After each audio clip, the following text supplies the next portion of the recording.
नमस्कार, स्वागत है आप सभी का एनबीसी भारत पर। मैं हूं आपके साथ मयंक तिवारी। आप हमारा खास प्रोग्राम देख रहे हैं रूबरू। इस प्रोग्राम के जरिए हम आपको एक ऐसी शख्सियत से रूबरू करवाते हैं जो किसी परिचय का मोहताज नहीं होता, जो समाज के लिए, क्षेत्र के लिए पूरी तरह से प्रतिबद्ध होता है, समाज सेवा जिसकी प्रमुख भावना होती है, जिसने कहीं ना कहीं किसी न किसी तरह से समाज को कुछ बड़ा दिया है, जिससे समाज को उस पर गर्व है। आज हमारे साथ बातचीत करने के लिए इसी कड़ी में मोहम्मद यूसुफ जी हैं, हरियाली एनजीओ के एग्जीक्यूटिव डायरेक्टर हैं। इनसे हम बातचीत करेंगे और जानने की कोशिश करेंगे कि किस तरह से समाज के लिए वो काम कर रहे हैं। हाल ही में इनको जो है दुबई में बड़े सम्मान से नवाजा गया है।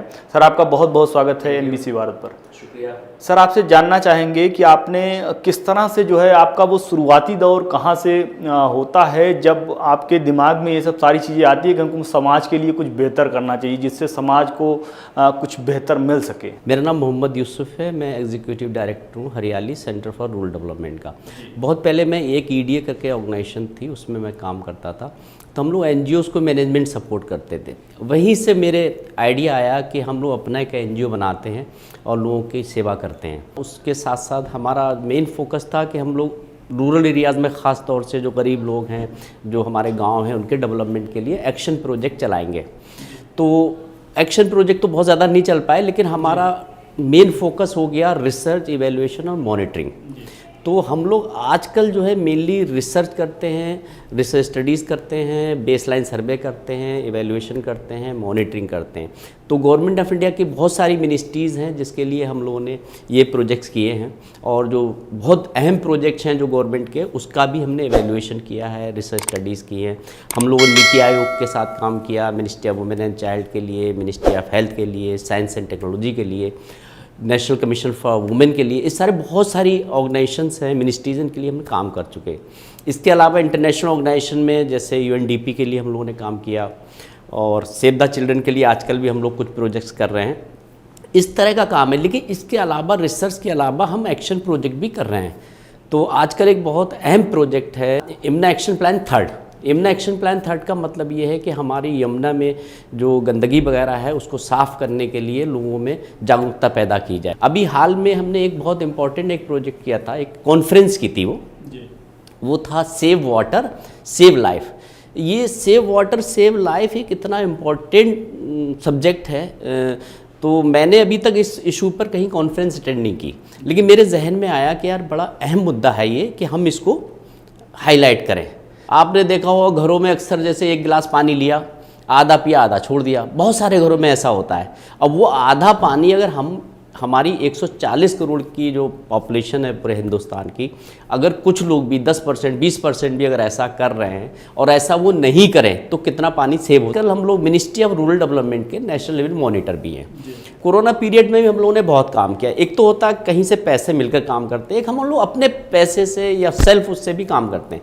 कोरोना पीरियड में हम लोग बहुत सारे लोगों को राशन किट बांटी, मास्क बांटे, इस तरह जो भी हम कर सकते थे अपने लेवल पर, अपने मोहल्ले में आसपास हमने काफ़ी काम किया। अगर एक बीमार की आप मदद करेंगे, किसी पेशेंट की मदद करेंगे, तो वो बहुत अच्छा काम है। तो ये मैं बिल्कुल अपने दिल से करता हूँ। सर, अभी हाल ही में जो है दुबई में बड़े अवार्ड से आप सम्मानित किए गए, तो वहाँ पर जो है क्या कुछ रहा, किस तरह से आपको जो है वहाँ पर बुलाया गया, आपको इतना काबिल समझा गया कि इस बड़े सम्मान से आपको दुबई में नवाजा गया? वहाँ पर एक प्रोसेस था, उसके लिए सारे लोगों से उन्होंने नॉमिनेशन करवाए थे। उसकी एक जूरी बनी हुई थी, बोर्ड ऑफ मेंबर्स थे। उन्होंने जो जो नॉमिनेशंस आए उसमें से उन्होंने सिलेक्ट किया। तो हमें जो है, मुझे और हरियाली को उन्होंने बेस्ट रिसर्चर का अवार्ड दिया, ईसा अवार्ड 2003। तो उससे मुझे बहुत खुशी हुई कि उन्होंने हमारे काम को समझा। तो मैं गया था वहाँ, तो मैं उससे बहुत खुश हुआ, और सारे जूरी को अभी मैं शुक्रिया अदा करता हूँ। इसके अलावा वक्त की बात ये कि मुझे और मेरी ऑर्गेनाइजेशन को बहुत सारे अवार्ड अब तक मिल चुके हैं। अवार्ड्स इसलिए मिल रहे हैं कि काम हम लोग अच्छा कर रहे हैं, और हमारी कोशिश ये है कि हम ईमानदारी से काम करें। हमारा मेन ऑब्जेक्टिव है अच्छा काम करें और ऑनेस्टली काम करें। तो हमारे कहीं छोटी मोटी कमियाँ रह जाती होंगी, ऐसा नहीं है, लेकिन फिर भी हम, हमारे जो स्टाफ के लोग हैं, बिल्कुल दिल से काम करते हैं। सर, हमारा आखिरी सवाल है आपसे। आपने तमाम मुद्दों पर काम किया, तमाम विषयों पर काम किया, समाज के लिए आपने बेहतर किया, जिसके चलते समय समय पर आपको तमाम अवार्ड से नवाजा गया, बड़े अवार्ड से नवाजा गया।